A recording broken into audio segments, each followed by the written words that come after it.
is obstructed when you're communicating. Namaskar. Well, the government has hiked the MSP for 14 Kharif crops by 50 to 83% over the cost. The revised MSP now for paddy is at 1,868 rupees per quintal. Jowar is at 2,620 rupees per quintal, and bajra is at 2,150 rupees per quintal. Now, apart from this, there are other incentives for agriculture, and the cabinet has also approved the revised definition of MSMEs. And the schemes also has been announced to enhance the equity infusion into them with that 50,000 crore rupee fund of funds, if we recall.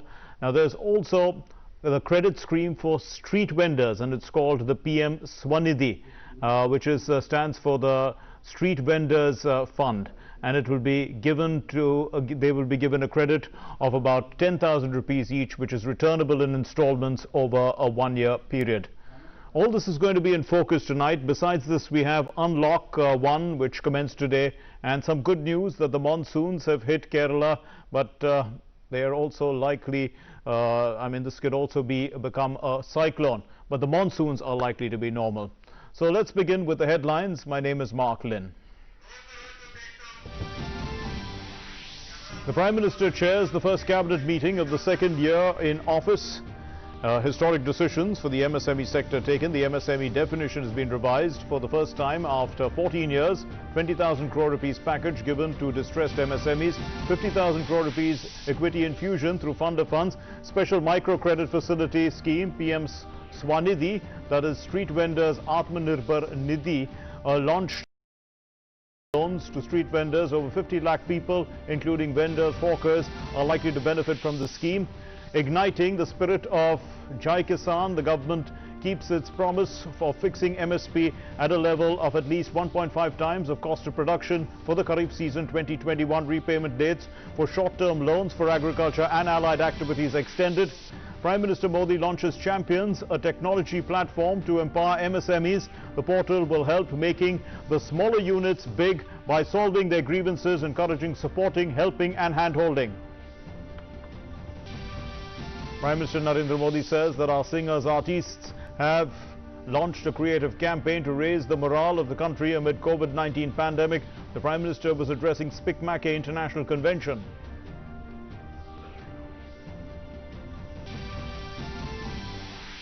Prime Minister addresses the Silver Jubilee celebrations of the Rajiv Gandhi University of Health Services in Bengaluru through video conferencing and hails the role of the Indian medical professionals for their exemplary work in battling COVID-19, says that corona warriors are fighting an invisible virus and they are invincible. Unlock 1.0 begins with progressive easing of restrictions in 3 phases till the 30th of June. 200 special trains also begin operations to different parts of the country.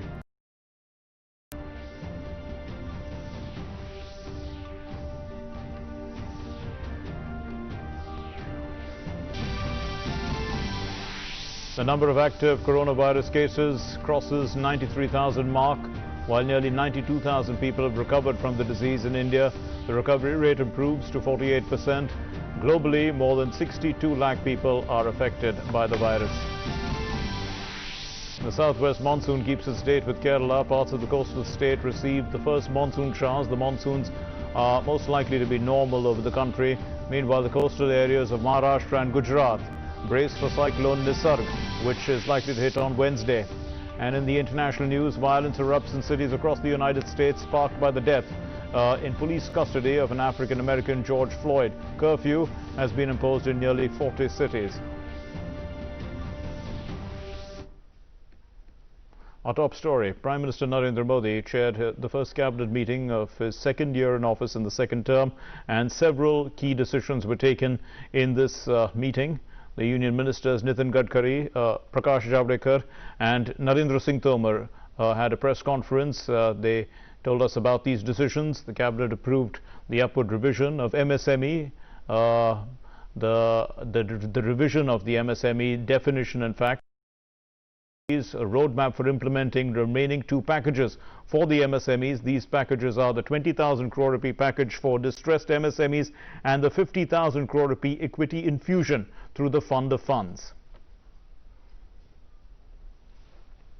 देश भर के विभिन्न क्षेत्रों में चुपचाप काम करते हुए 6 करोड़ से अधिक एमएसएमईज की एक मजबूत और आत्मनिर्भर भारत के निर्माण में महत्वपूर्ण भूमिका है। जो एमएसएमई संकट में है उनको इक्विटी या अधीनस्थ ऋण के रूप में 20,000 करोड़ रुपए का प्रावधान का प्रस्ताव आज कैबिनेट द्वारा औपचारिक रूप से अनुमोदित किया गया। इससे 2 लाख ऐसे जो संकट में है ऐसे एमएसएमई को फायदा होगा। एमएसएमई के लिए 50,000 करोड़ रुपए के इक्विटी निवेश का प्रस्ताव भी पहली दफा हुआ है।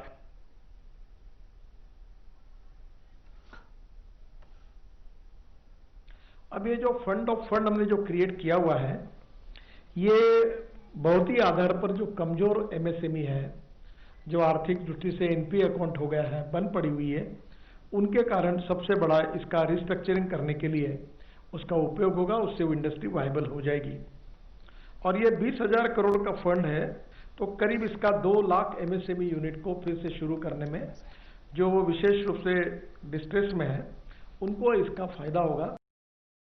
जो बड़े इंडस्ट्री है, इनके शेयर स्टॉक एक्सचेंज में लोग लेते हैं, खरीदते हैं, ये आपको पता है। एमएसएमई को ये सहूलियत नहीं थी, तो अभी हमने एक 10,000 करोड़ का शुरुआती योगदान दिया है और इस फंड को बाकी के फंड ऐड करके ये 50,000 करोड़ का फंड बनेगा। और जो एमएसएमई एक्सपोर्ट करती है, जिनका टर्नओवर अच्छा है, जीएसटी रिकॉर्ड अच्छा है, तो हम उनको पहले ही उनके फंड के लिए हम उसमें हमारी इक्विटी खरीदी करेंगे। वो मैक्सिमम 15% है, जो भी है उसकी फंड उसमें हम खरीद सकते हैं और ये इक्विटी के कारण उनको स्ट्रेंथ मिलेगी।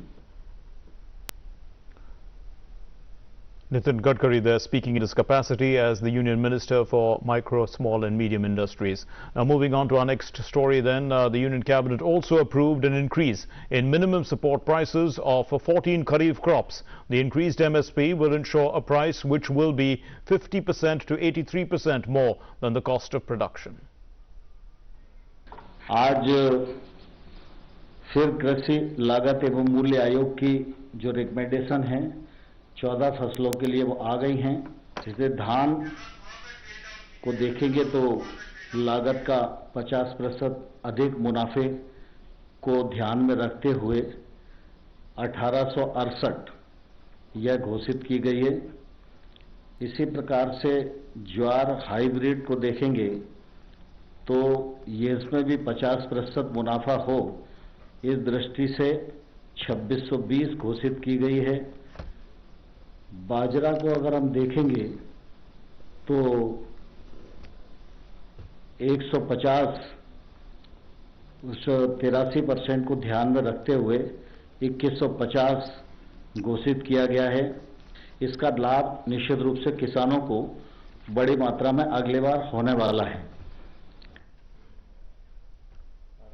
The Cabinet has approved the extension of the repayment date for short-term loans for agriculture and allied activities by banks which have become due or or shall become due in fact between the 1st of March 2020 and the 31st of August 2020. समय पर किसान अपना फसली ऋण चुकाने में सफल होता है तो किसान को 4% ब्याज पर कर्ज मिलता है। इस बार आपको ध्यान है कि 31 मार्च भी लॉकडाउन की स्थिति में था, तो उस समय हम लोगों ने सोचा कि 31 मई तक शायद ये ठीक ठाक स्थिति आ जाएगी, लेकिन अभी भी सामान्य स्थिति नहीं है। लेकिन अभी भी ऐसी स्थिति है कि कई जगह खरीद का काम भी चल रहा है, कई जगह बैंक में जाना थोड़ा दुर्लभ भी हो रहा है। इसलिए किसानों के हित में माननीय प्रधानमंत्री जी ने इस तिथि को बढ़ाकर अब 31 अगस्त कर दिया है। And well, to put this into focus, today's cabinet's decisions, we have with us Shishir Sinha, well-known economic affairs journalist. Shishir, let's try and understand the cabinet decisions from the point of view of priority. and we can see that the focus has clearly been on the vulnerable sections with some sort of tangible support, would you say? You can categorize all the decision into three group. One is for MSME, the second one, third one is for the street vendors.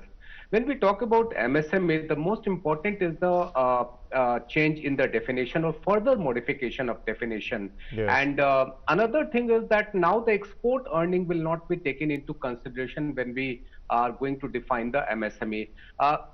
We need to understand the importance of MSME in Indian economy. It almost contributes 30% of GDP and almost has a share of more than 49% in total export.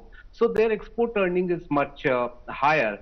And if you take out that export earning, and if you are able to, if you are going to define MSME on the basis of domestic one, that will really help them. The most important reason behind expanding the definition is that they will be able to compete with various global MSMEs like those from Germany, because Germany is one economy which has a very, very high percentage of MSME. And Yes. then compare with their MSME, our size is much less. So this is one thing which is very important. The second decision for MSME was the fund of funds, that the 50,000 crore rupees equity infusion, because many of the MSMEs have a huge potential, but unfortunately they do not get the kind of fund, they do not get the kind of support which are required to exploit their potential. So this fund of funds, basically the concept of fund of funds is there is a mother fund and there are daughter funds. So mother fund is of 10,000 crore rupees and daughter funds are of rupees 40,000 crore. So that makes 50,000 crore rupees. That means 50,000 crore can be invested in the MSME, and when these MSMEs will be listed in stock exchange, that fund will withdraw its money, and then Yes, yes. that can be used in another MSME. So this is the second major decision. The third one, which is a very, very important, especially from the street vendor point of view. Shishir, are you with us? We seem to have lost Shishir for the moment, but we'll try and re-establish contact with him. Shishir, they're telling us about the MSMEs and the importance of the decisions taken by the government with regard to the MSMEs. And Shishir is back with us. We had a little bit of a poor connection. Shishir, so you were telling us about the street vendor fund, which is basically a sort of a microfinance. They get 10,000 rupees, which they can repay in a period of 1 year. Certainly, and if you take the EMI, it comes around something around 800 or 900 rupees, which is a kind of affordable kind of thing. And the best part is that 7% interest will be refunded in your account when you repay the entire loan within the time period. So that is one advantage which is going to help them. And we need to understand that these street vendors are really, really having tough time. And to restart their business, if they are getting a loan of rupees 10,000, I mean, people may say it's a very small amount, but just ask the street vendor what is the importance of rupees 10,000. They can explain you. Yes, indeed. So let's come back to the MSMEs for a moment, Shishir, because the concern is that, you know, they employ a large number of people. They needed money, they felt, to keep that employment going during the lockdown, because they may have had to lay off people. And actually a lot of them showed initiative, because they converted the lockdown into an opportunity by producing PPEs, and you know, we became I mean, we are large manufacturers of PPEs across the world, perhaps amongst the largest. So all this, they can seize opportunities. But how would you look at you know, re-employment of people going ahead from the MSME sector because of the incentives given by the government? See, the most important decision under the Atmanirbhar Bharat was the rupees 3 lakh crore emergency credit guarantee line.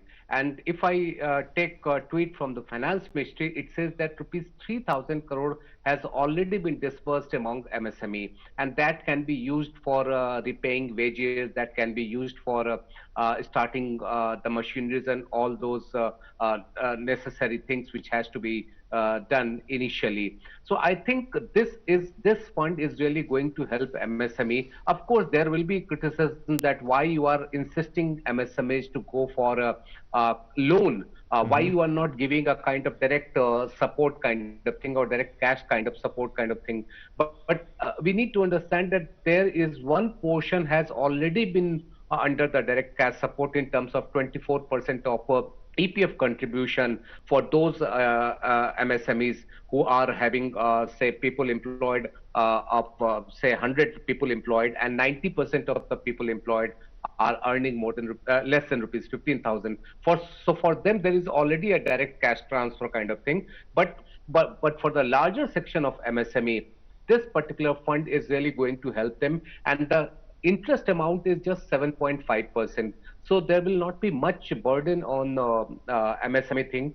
So when you talk about the employment, almost 11 crore people are getting employment under MSME. Yes. So if you are able to revive this particular sector, that will certainly help the rate of unemployment to come down. We all know that rate of unemployment has crossed almost 24%. We need to bring it down, and that will be possible if we are able to give some kind of support to MSME. Let's talk about the agriculture sector now. There is the MSP that is increased. This is also a significant boost because the government has kept its promise about 1.5, times.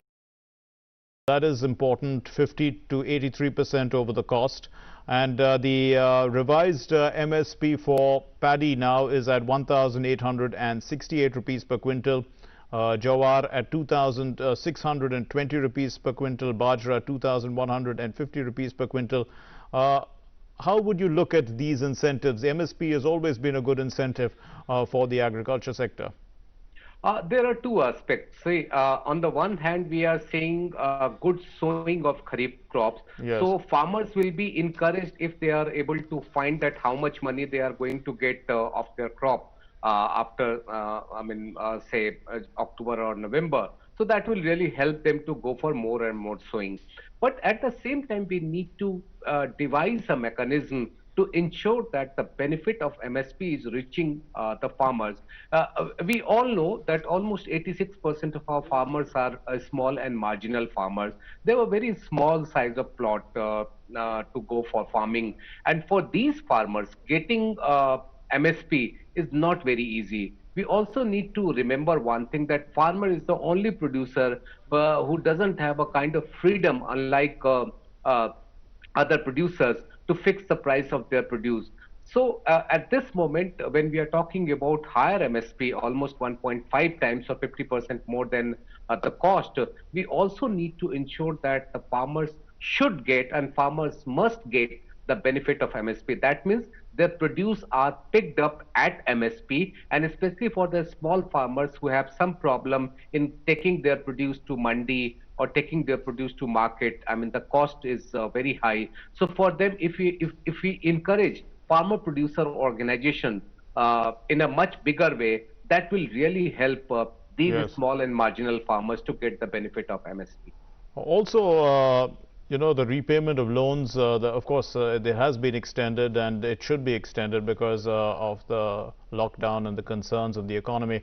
But this is also something that, the farmers can look forward to, that the extension of the repayment date for short-term loans has extended.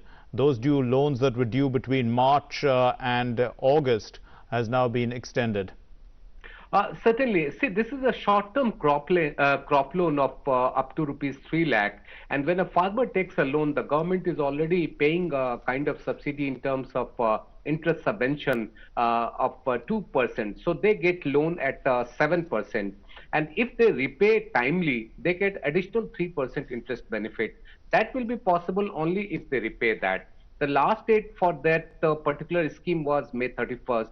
And at this moment, we all know that despite ease of lockdown, or rather I say opening of economy in a graded manner from today itself, the things have not been very normal kind of thing for the farmers. So that is why extension of the state is very important for the farmers, and they will get the benefit of availing the at 4% only. And I think that the cost is huge. Last year, the amount totally spent on this was almost 28,000 crore rupees. So this time the amount will be slightly higher, but we need to understand that farmers need a lot of support from the government. And this is one of the things which will really help them. Right, so let's talk about the timing also. I mean, this is an important cabinet meeting. It's the first cabinet meeting in the second year of the Prime Minister's second term. We look at, these decisions coming on the first day of unlock, in a sense. So we are,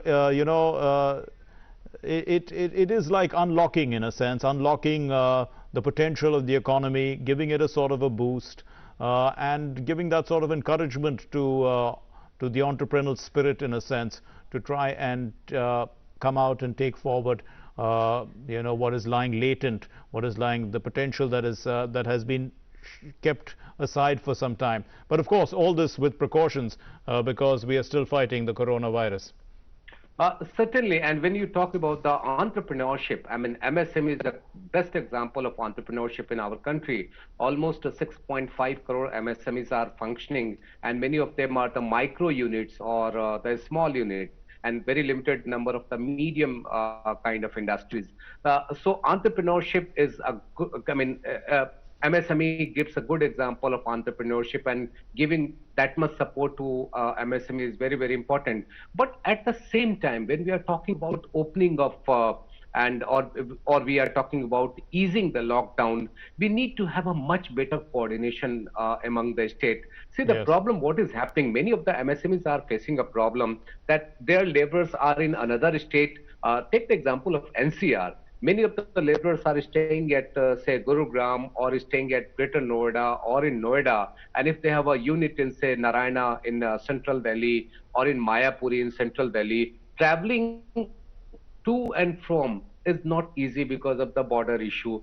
So we need to have a better coordination among the states, and better, center has permitted interstate movement, but when the states are not facilitating that thing, that is also affecting MSME. So we need to have, think about that, how there should be a proper coordination. Then only the entrepreneurship and the MSME will get much more benefit of all the announcements which have been made today. Right, and also, the term Swanee D, PM Swanee D, which stands for Prime Minister's Street Vendors Atmanirbhar Nidhi, also an important signal because, in the name itself, there could be some form of encouragement of self-reliance, and we can see that the use of the word is quite well put. Certainly, Mark. And another aspect of this thing is that most of the street vendors are in informal sector. There's no organized structure for them. So when they are going to enroll under this scheme, or when they are going to get the benefit under the scheme, they will also get formalized. And formalization of economy is one of the key intention of this government. So street vendors, we are not just providing money to street vendors, we are also bringing them under the formal economy. And there are a number of schemes for the trading section which can be given to the street vendor. Take the example of pension scheme for the traders. Yes. That scheme can also be extended to street vendor if they're in the formal system, or if the government knows that how many at this moment. So I think this is not just giving a fund. This is one way of bringing them in a formal system, and that will help them in a long run.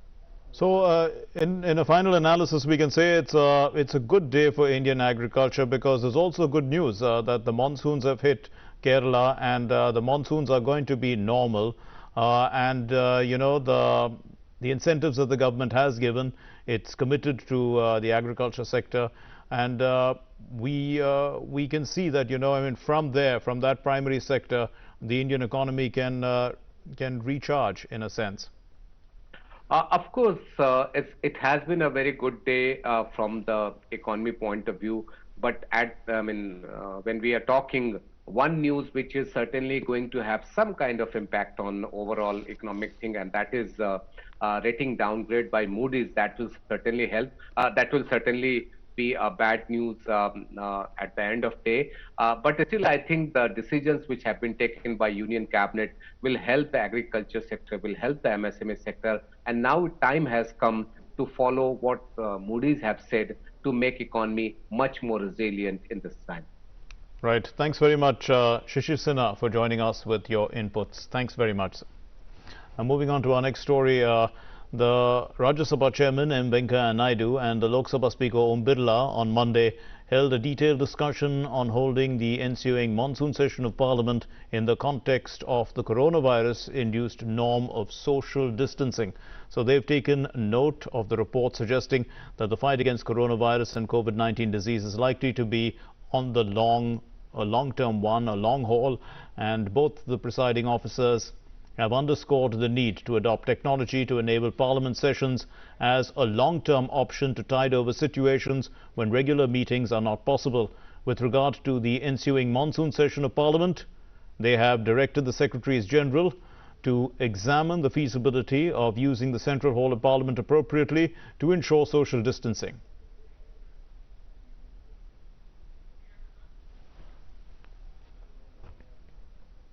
The Home Minister Amit Shah on Monday held a review meeting with senior officials of the National Disaster Management Authority, the National Disaster Response Force and the India Meteorological Department on the preparedness of dealing with the cyclone which is brewing in the Arabian Sea, which is expected to hit some parts of Maharashtra and Gujarat. The MOS Home, Nityanand Rai, was also present during this meeting. Later, the Home Minister participated in a meeting of the National Crisis Management Committee to review the preparedness ahead of the cyclone. The Director General of the NDRF was present at this meeting, and in view of the cyclone, the NDRF has deployed 11 teams in Gujarat, 10 teams in Maharashtra, 1 each in Daman and Diu and Dadra and Nagar Haveli.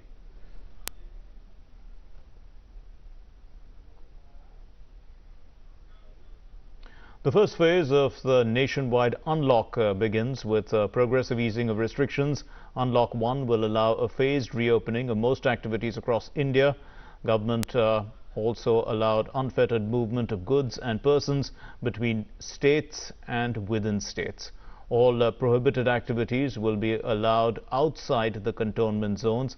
However, strict enforcement of the lockdown in containment zones will continue. Places of worship, hotels, restaurants and shopping malls can reopen from the 8th of June, and in phase 2 schools and colleges would be reopened after consultation with the states and union territories.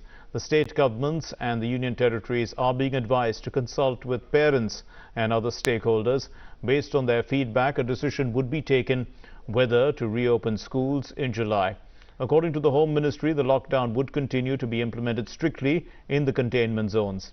These will be demarcated by the state and union territory governments after taking into consideration the guidelines issued by the Health Ministry. Within the containment zones, strict perimeter control will be maintained and only essential activities allowed. Night curfew will continue to remain in force, but the revised timings will be from 9 p.m. to 5 a.m. across the country. The centre has taken a pledge to supply water to every household in Uttar Pradesh by 2022 itself. There is also a provision to provide safe drinking water in arsenic and fluoride affected villages in the state. A total of 6,470 crore rupees will be available in the year 2020-21 under the Jal Jeevan mission to provide piped drinking water to the families of rural areas in the state. Meanwhile, the fund allocated for Uttar Pradesh has been increased from 1,163.04 crore rupees to 2,249.33 crore rupees during 2020-21.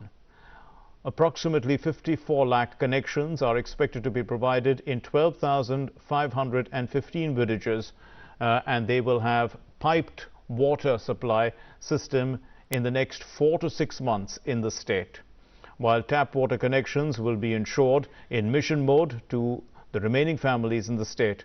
Looking at the current situation arising out of the coronavirus outbreak, people should avoid gathering near public water sources, however, while bringing water. And in a letter to the Uttar Pradesh Chief Minister Yogi Adityanath, the Union Jal Shakti Minister Gajendra Singh Shekhawat expressed happiness over the fact that to realize the dream of Prime Minister Narendra Modi, water tap connections have been provided to about 7.92 lakh households in the year 2019-20. The Directorate General of Civil Aviation directions on air travel. The directions are as follows. Airlines should attempt to keep middle seat vacant. The seat on airlines should be allotted in such a manner that the middle seat on the aircraft remains vacant. If it's not possible due to high load, flyers should be provided with wrap-around gown. Members of the same family may be allowed to sit together. All passengers should be provided with 3-layered surgical masks. The DGCA changes its rule regarding the middle seat in pursuance of observations of the Supreme Court. Now, moving on to our next story then. Prime Minister Narendra Modi today launched the Technology Platforms Champions, which stands for Creation and Harmonious Application of Modern Processes for Increasing the Output and National Strength. Now, as the name suggests, this portal is basically the making of smaller units big by solving their grievances, encouraging supporting, helping and hand-holding. It is a real one-stop shop solution for the MSME ministry, and this ICT-based system is set up to help MSMEs in the present difficult situation and also to handhold them to become national and international champions. It's a technology-packed control room cum management information system. In addition, the ICT tools, including telephone, internet, video conference. The system is enabled with artificial intelligence, data analytics, and also machine learning. And it is also fully integrated on real-time basis with the Government of India's main grievance portals, CP Grams, and MSME Ministry's own other web-based mechanisms.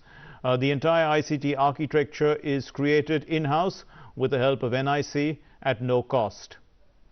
Similarly, the physical infrastructure is created in one of the ministry's dumping rooms in a record time.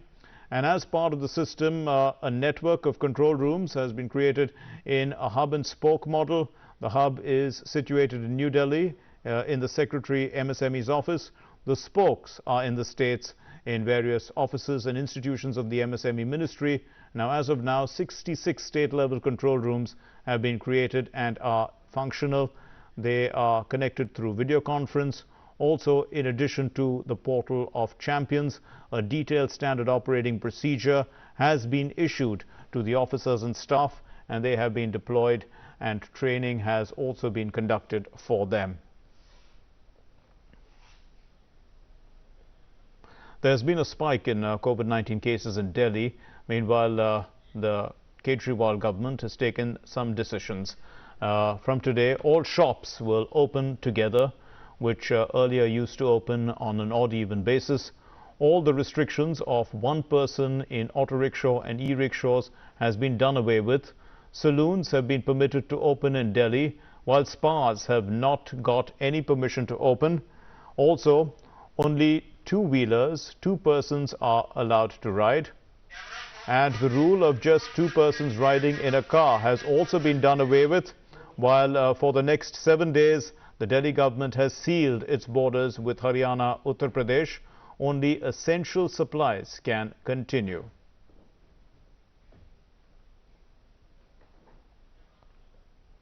So let's talk to our correspondent Anibrato, who is joining us on the first day of the unlockdown.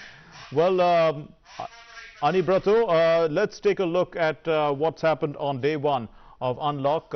What has it been like? Give us an account of what happened today. Yeah, sound of silence that gripped the city surface for all these lockdown days virtually changed into different today as the unlockdown phase 1 started.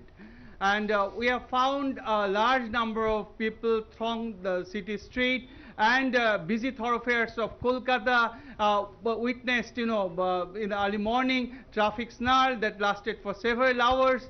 And temples have opened their doors, hotels, restaurants, and cafeterias. They have started, their services today. And here on the city street, we have found that a large number of vehicles were there, and Yes.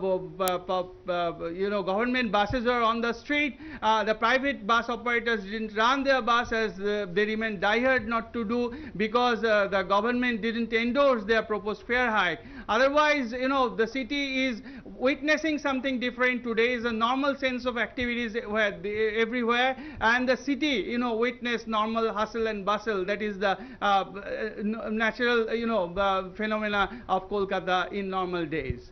Right, but Anibrato, social distancing is extremely important. People also have to see that, they don't become carriers of the virus and start to spread. Already the virus is beginning to spread quite fast, but people need to be aware of the role that they are playing. Is that evident?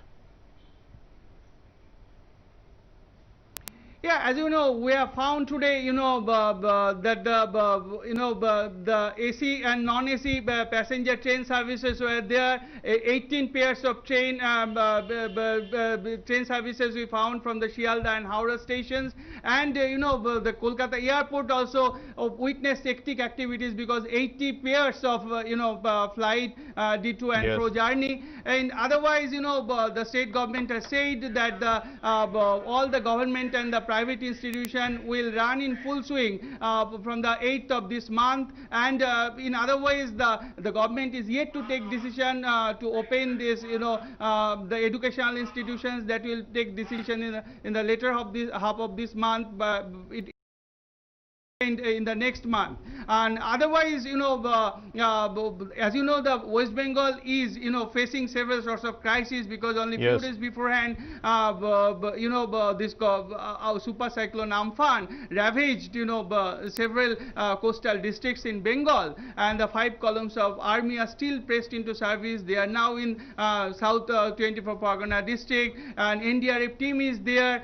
and 30 teams from Odisha, or the fire and disaster management team that consists of 300 members. They are also pressed in service in restoration, restoration and other such things are being done. Yes, and the army and other people who are there, they are cutting down the fallen branches of the tree. Yet all these things is there. But instead of all these things, as this unlock down phase has, as well as the different parts of the state, witness normal activities today. Mark. Right, and we are also joined by Shama Mishra, who gives us an input from Mumbai. Shama, so it's a different story, I suppose, in Mumbai, because Mumbai continues to be the city which has the largest number of cases, so it's more or less a containment zone in a sense. So you can tell us what actually is happening there as of now. All the shops that are standalone shops and the shops which are in the areas which is an open space, those shops have started operating, those shops have started functioning, and also those shops where you could get stationery, bakery shops, and the clothing shops, they have started functioning. The Maharashtra government has come out with guidelines, with a set of guidelines to open the lockdown in a phased manner. Also, the containment zone remains the same. No shops would be allowed to open, no services would be allowed to function in those areas. But the Mumbai metropolitan region and the red zones have also started opening up phase by phase. This entire proposal, we could say, or the entire guideline, similar to the center's Unlock 1.0, this is named as Maharashtra Begin Again. So under this, the program, the shops, the market areas that would start functioning, and these areas or these shops would be functioning every alternate day. Also, small businesses like the ones who are carpenters, the plumbers, these people can go and work work in in even the red zones, the Mumbai metropolitan regions, but also they have to maintain and follow the guidelines which have been laid down for their hygiene as well as the customers' hygiene as well. The state government has also come out with this decision where the students who were there in the final year, they would be promoted now because nobody wants the students' academic year to be wasted. Yes. So that is another reason that has come out and totally welcomed by all these students. Other than this, the educational department has also been conducting a lot of meetings, a lot of discussions with schools, universities. So they have come out with a guideline, or they have asked for a proposal to those schools Right, or Shama. universities wherein it would be possible for them to reopen schools where the coronavirus cases are not there. They could start functioning, and where it is possible to open the schools virtually, they would start functioning virtually, because again the academic year should not be lost of a student. Speaking about monsoons, we already know that Kerala Yes. has already welcomed monsoons, but here in Mumbai right Yes, now we indeed. have two situations, that is the COVID-19 situation as well as the monsoon situation, because for the next 3 to 4 days we have been given a warning that heavy to very heavy rainfall could be happening in places like the coastal areas, which includes Mumbai, Sindhudurg, Ratnagiri and these areas. So a total of 10 teams of NDRF have been deployed in these areas to keep a Right. check where But no Shama, if untoward we incident happens. let's stick to the unlock for the moment, because your certain important industries like film industry have been allowed to function. Offices have also begun to be opened with sparse attendance, maybe about 10, I think 10% attendance is 10%. allowed. Yeah, so things are beginning to move. So what are you seeing? I mean, are we going to see Bollywood take off once again? Because people are missing movies, they are missing the television serials that are being shot. All these things are going to start once again, and perhaps that creates quite a lot of employment as well, doesn't it? Well, definitely, because we know for the fact that since the lockdown has begun, the entire shooting was stopped, and now after the meetings with these film industry organizations, unions, they have been allowed that they could take a permission, they could seek a permission of the district collector, and then they could go ahead for the shooting, both for the movies as well as the serials, also for the OTT platforms as well. So we are hoping that new and more content would be made available to us. But here is another issue, that most of the migrant laborers which were there Yes, involved yes. in the film industry, they have already left or are leaving the Mumbai city or the earlier, but they now want to go to their hometowns.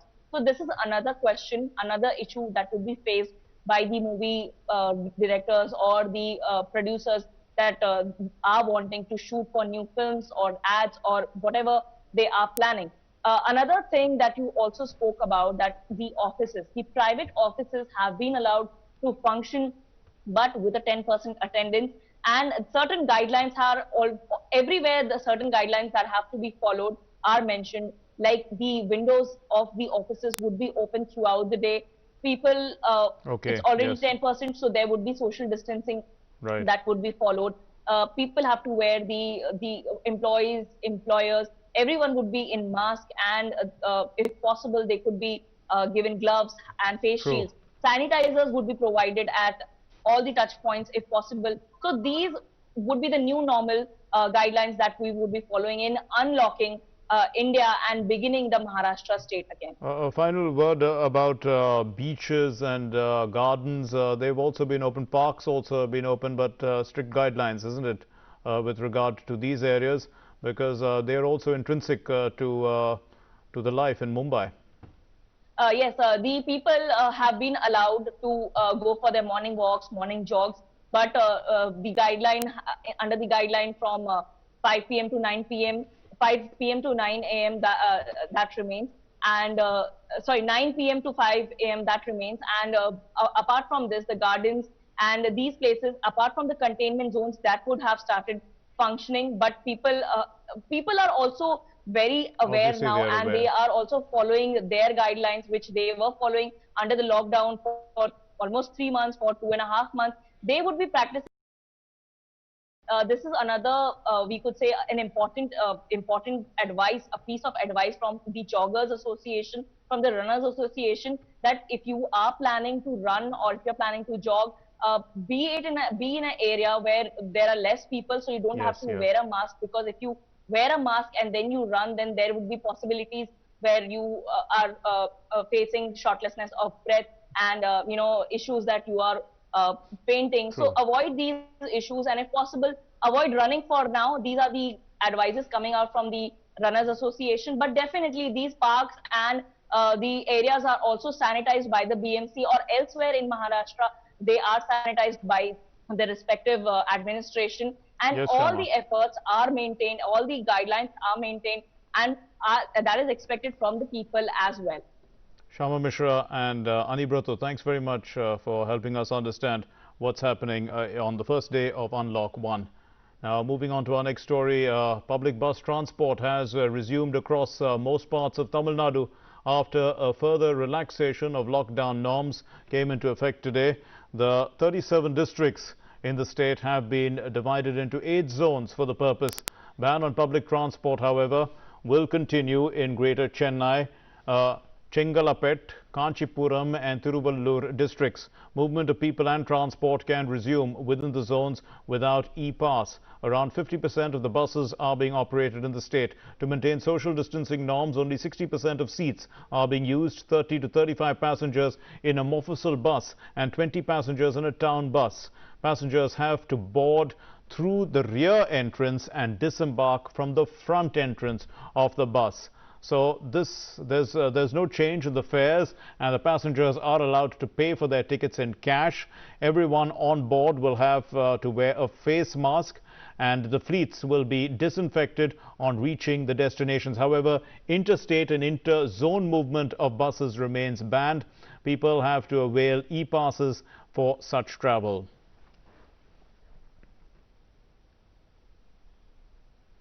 Well, after the Indian Railways resumed passenger train services in the country in a phased manner from the 12th of May 2020, the Railways has now geared up to run another 200 special trains starting from today. These services will be in addition to the Shramik special trains and 30 special AC trains. More than 1,45,000 passengers will travel on day one. Around 26 lakh passengers have booked their tickets for advance reservation period from the 1st to the 30th of June. These trains are fully reserved trains having both AC and non-AC classes. General coaches have reserved sitting accommodation, and also there will be no unreserved coach in the train. The passengers will have to reach the station 90 minutes in advance to facilitate thermal screening at the station. All passengers will be screened and only asymptomatic passengers will be allowed to board the train. All passengers will have to wear face masks and observe social distancing during travel. On arrival at their destination, the travelling passengers will adhere to such health protocols as are prescribed by the destination state and union territories. No linen, blankets and curtains will be provided inside the train. The use of the Arogya Setu app is mandatory for all passengers. Online booking of tickets for these trains is being done through the IRCTC website or through the mobile app. The Railways has also allowed booking of reservation tickets through the reservation counters, common service centres and ticketing agents. Booking of Tatkal tickets can be done from the 29th of June for the journey date the 30th of June and onwards.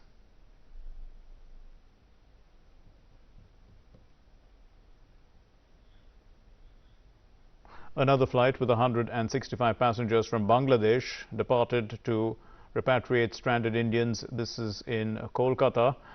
Stranded Indians to Kolkata, and this was the third evacuation flight from Dhaka to Kolkata. Earlier, one flight each had left for Kolkata on the 18th and 27th of May from Dhaka. Till now, more than 1,800 people have been evacuated from Dhaka. Passengers thanked the Indian High Commission and the government for their help in evacuation.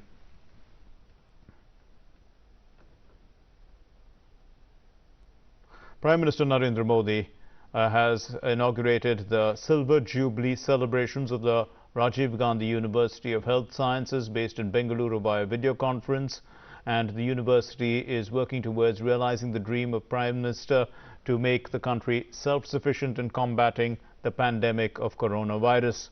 Delivering the inaugural address, the Prime Minister hailed the role of the Indian Medical Association of the medical professionals of this country for their exemplary work in battling COVID-19. Friends, at the root of India's brave fight against COVID-19 is the hard work of the medical community and our corona warriors. In fact, doctors and medical workers are like soldiers, but without the soldier's uniform. The virus may be an invisible enemy, but our corona warriors, medical workers are invincible. In the battle of invisible versus invincible, our medical workers are sure to win. Prime Minister Narendra Modi addressed the SPICMAC's International Convention via video conference in New Delhi on Monday. The Prime Minister appreciated the fact that even under these trying circumstances, the spirits of musicians have remained undeterred, and the theme of the convention is focusing on how to alleviate the youth because of COVID-19. न नादेन बिना गीतम, न नादेन बिना स्वरः, नादेन बिना ज्ञानम, न नादेन बिना शिवः। अर्थात नाद के बिना गीत, संगीत और स्वर सिद्ध नहीं होते, और नाद योग के बिना ज्ञान और शिवत्व की प्राप्ति नहीं होती।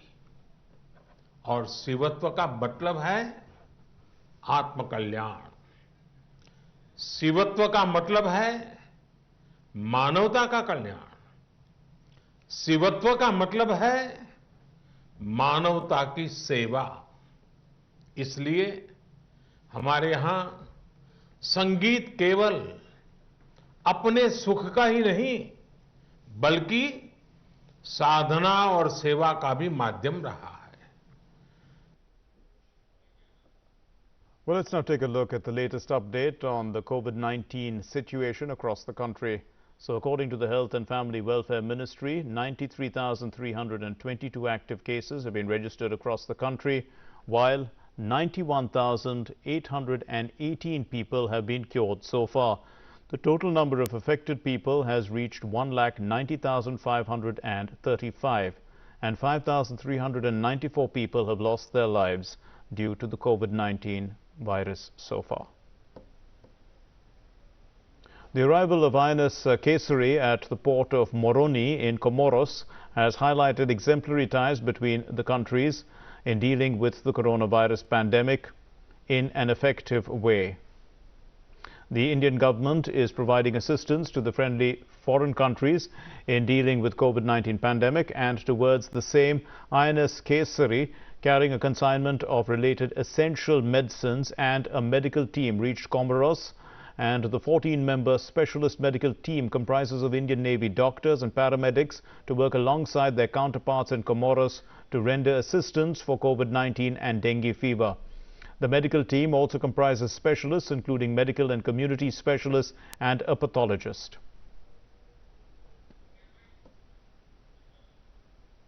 The next phase of Operation Samudra Setu for repatriating Indian nationals from overseas began on Monday.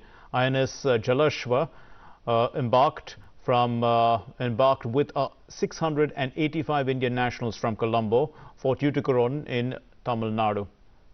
The Indian High Commissioner Gopal Bagle appreciated the efforts of the Indian government the Indian Navy, the government of Tamil Nadu and the Sri Lankan government for their efforts in this repatriation mission. The warship will reach Tuticorin on Tuesday. INS Jalashwa is scheduled to bring back another 700 Indian nationals from Maldives on Friday.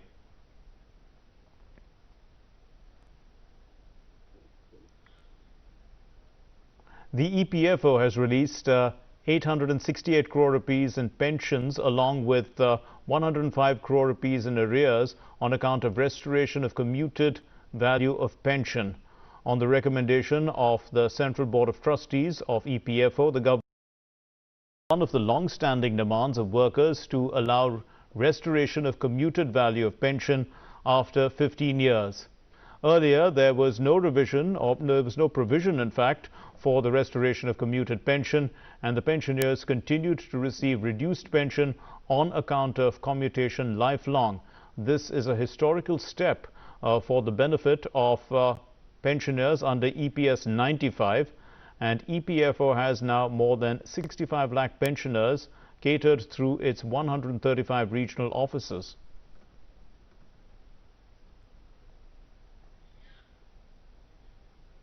The southwest monsoon has reached the Kerala coast, and due to the low pressure area over the Arabian Sea, Kerala has been receiving heavy rainfall since the morning. And according to the meteorological department, the low pressure area can turn into a cyclone which is likely to reach the coastal parts of North Maharashtra and Gujarat by June 3.